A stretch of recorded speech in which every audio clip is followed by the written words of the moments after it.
Good morning, I'm Cameron Moore, Executive Officer here with the Wilmington-Cape Home Builders Association, and joining me again today for our Advocacy Corner for May's edition is Tyler Newman, CEO and President of BASE. Thank you, Tyler, for joining us. Wanted to kind of, again, talk a little bit about, and this is an issue that we'll probably be talking quite a bit about in our Advocacy Corner for the next really probably year and a half, 2 years, is the Unified Development Ordinance, or UDO. Last week, the county commissioners and the planning board held a joint meeting to kind of get really just a feeling of where they were, what was going to kind of happen with the consultant team that was in town. Talk a little bit about that, because I know there were some things after that meeting that I think you heard that we've talked a little bit about, and maybe give us a little hesitation, so to speak. Well, I think you've got two things going on. You've got the city and the county both going through rewrites of their development ordinances. And on the county side, their ordinance was adopted in the late 60s. And so the process now is an 18-month, rewrite of that whole document.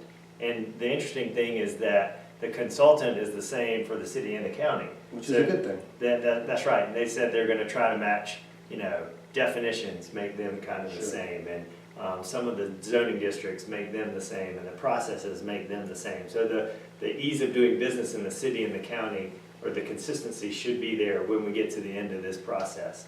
But it is going to be lengthy.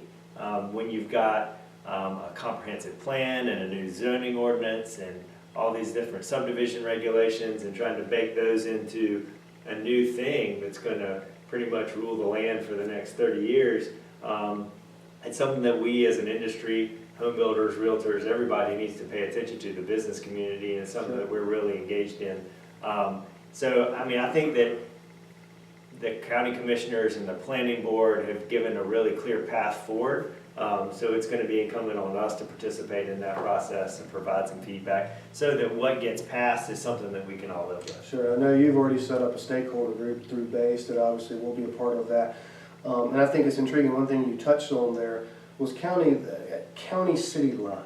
Really, when we talk about the ordinances in place, there really doesn't need to be a line in the sand, so to speak, because that's going to help the process. You're going to see a better product from both sides. So we appreciate what you guys are doing, and certainly we're going to be a part of that process, and we know it's just getting started, so we do appreciate it. Again, as always, you can check out these stories and more in your toolbox, and we appreciate you joining us today for the May Advocacy Corner. Thank you. Thank you, Tyler. Thanks.